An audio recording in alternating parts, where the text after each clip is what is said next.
All right, let us move to our third and final solution maker of this UNGA. I see him getting mic'd up there. This is a really interesting idea. You know, vaccination and the ability to vaccinate people around the world is critical to driving global progress. There has been progress made in vaccination rates, but we're still not hitting everyone. And one of the reasons why is something that this idea challenges. Yeah, you know, I was able to serve as the Chief Technology Officer of the United States, which was a real honor to be able to bring and think about science, technology, and innovation and how it could help all the peoples of the world. And as a child, I was lucky in my high school, just in public school in Buffalo, New York, that our teachers had us do science fair projects. And one of the science fair projects that I got involved with was how to harness energy and store it. I was doing solar and wind. President Carter at the time was putting solar panels on the White House. And one of the fundamental chemistry physics principles we all know about is things melt, things freeze, this idea of solid liquid gas. And so sometimes there's genius people who notice a principle in the world and realize how to leverage that. For example, on solar panels, they're taking silicon that jumps electrons, and we put a grid and we can get solar power, right? So sometimes in our planet observations, this next innovator found that water at 4 degrees is the heaviest. Using that principle and phase change storage, the melt of ice, the solid going solid with ice and water, he's doing the most extraordinary things because so many vaccines are lost because the cold chain can't be maintained, because there's not electricity all the time, and there's not a lot of solutions like that. And so, genius innovator, who we want to tell you, Ian has had a tooth issue, and he has come from the dentist, and he's going to take the stage and still present, and we love him because innovators just get it done. So, Ian Tansley from Wales, from the UK, sure chill. Welcome. Well done, good job. Clicker, yeah, good. Thank you.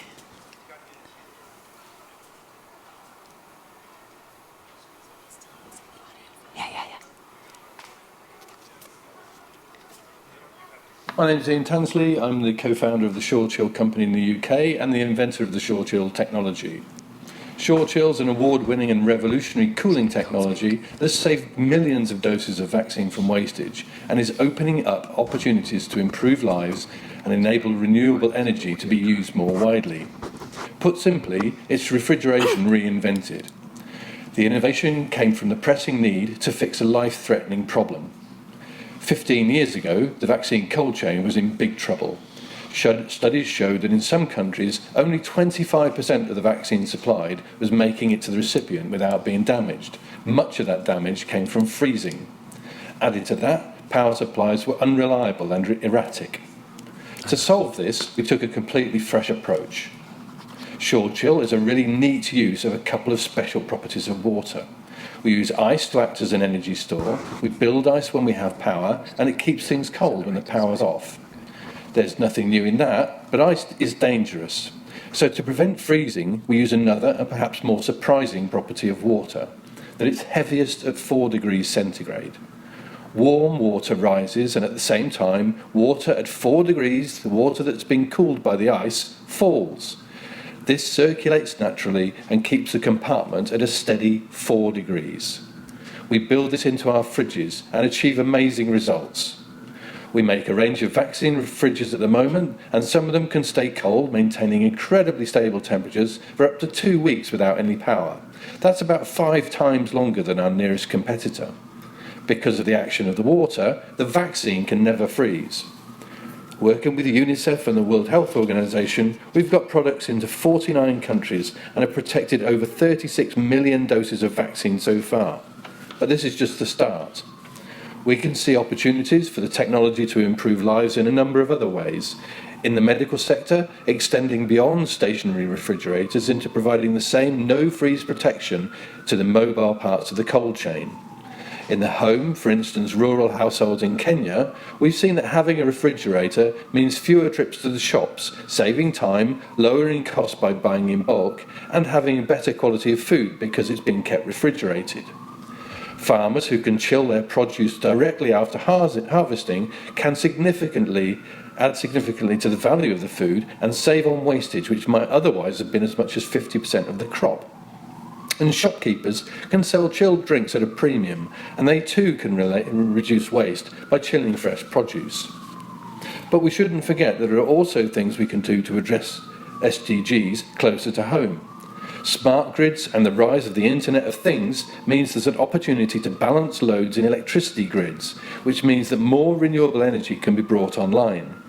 Imagine a short-chill refrigerator in every home, in every shop and business, able to absorb excess generation when it's available and able to survive without electricity when the power is in short supply. Short-chill can play their part in managing the ever-increasing demand for energy in data centres by providing more focused cooling and by having built-in resilience in case of a power outage.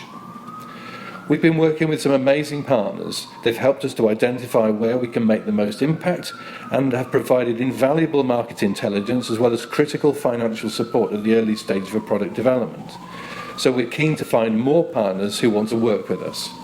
We also need further investment to enable us to go faster and further and to scale in all the areas that we've identified.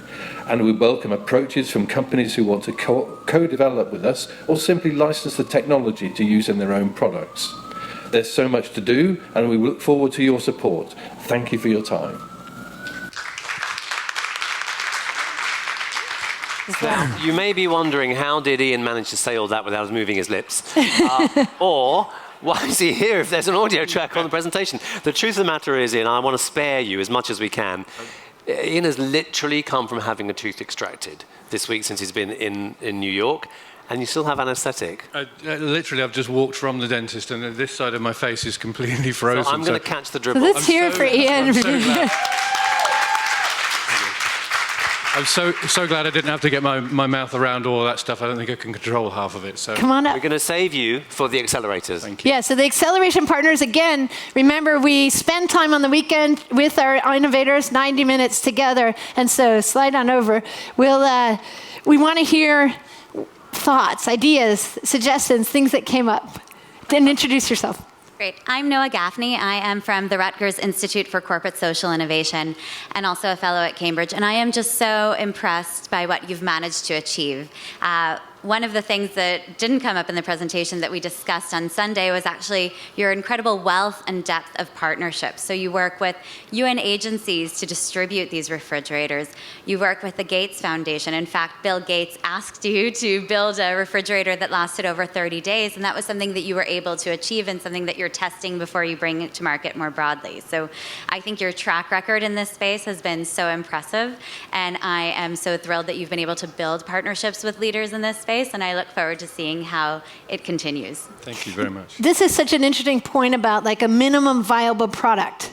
How can you make something that works well and you get it out in the market, but then these partners you're talking about come forward and start working with it, making it more inexpensive, more economies of scale, new innovations that you can add in. So it's a perfect example of that.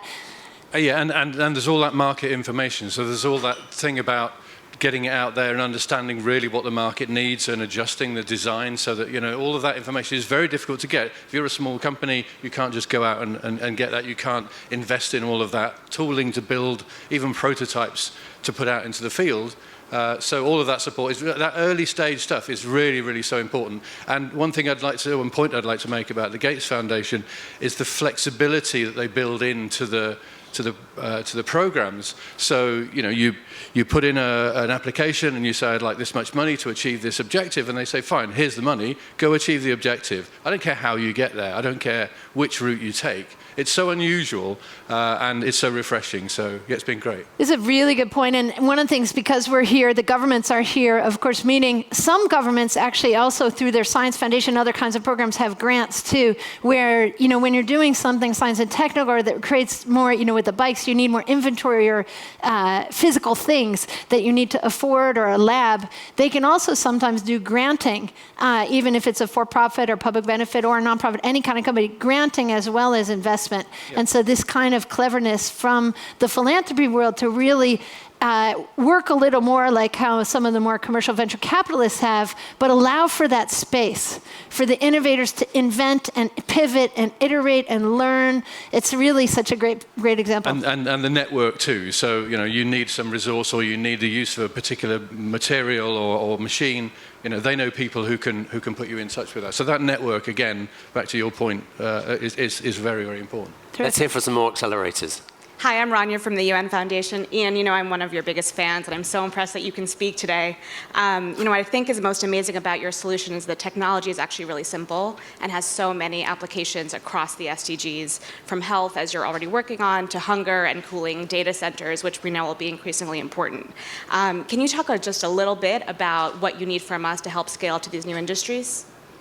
What I need to scale to the new industries beyond vaccines to hunger and data and the other. Yeah, I think there's a combination. The ideas and the concepts are at very different stages of development. So some of them we have a very clear roadmap of how we need to get to it, and it simply need investment to help us to get there. Other things, we need to do quite a lot of research. We need to understand the market much better, and so there's a whole mixture of things, and that's where that flexibility comes in. Some people will be very good at doing some things, helping with some things, and some people will be very good at helping with others. So it's a whole mixture. Each one has got a very different kind of profile, a different road to achieve success. Cool. Thank you. I love it. I'm Chandler from Elemental Accelerator. Ian, it was great working with you on Sunday, and I'm curious, one thing that really struck me is that you've really scaled this solution in grid unstable conditions. And I know you mentioned it in your pitch, but could you speak more to those new markets that you're looking to unlock with this technology? So the smart grids and that kind of thing? With economies that have access to a more stable grid. So thinking like data centers in Europe. So the point is that renewable energy sources come in intermittent form. So you only get solar energy when the sun shines. You only get wind power when the wind's blowing. And on a calm night, there's nothing coming in from them. On a windy, sunny day, there's stuff coming in from everywhere. So having a electrical load that's able to absorb energy when you get the power, but also able to turn itself off when the power isn't available, is really important in balancing that load. And these lessons actually come. I spent most of my life in the off-grid market, and most of these lessons come from there. We look to use as much energy as we can when the energy is coming in. We look to store as little as we can, really, because storage always costs us money. So it's there are. And this is such a genius thing. So you're using obviously ice, and as it melts, that 4 degrees drops with the heaviness, and then the vaccines can be there, cooled at the perfect temperature, and the electric grid is off, but the ice continues to melt, and having enough charge of ice to continue to maintain that. And to Chandler's point, and I mentioned as a high schooler, I did a little bit of this, we were using waxes and letting the sun melt the wax at a temperature just above room temperature, and then at night, the wax that was liquid would go back to solid, giving us heat into the room at that perfect temperature. And so this genius idea of phase change and exploiting or finding, discovering physics and chemistry principles that can then be used in some ingenious human way that your team came up with, that you came up with, and then are starting to productize for all different storage of heat at the right temperature for the right application is wonderful. And so we love this. I don't know if there's any other comment from anyone, but I think we are at our 10th entrepreneur and innovator, solution maker, and our accelerators. I want to thank Rania from UN Foundation, because she and the UN Foundation team, together with Shift 7 and Susan and David, we do this together. Susan Myers, Legna's in here, and of course, Rajesh and Kai. So thank you, and it takes a network to solve things. So thank you, team.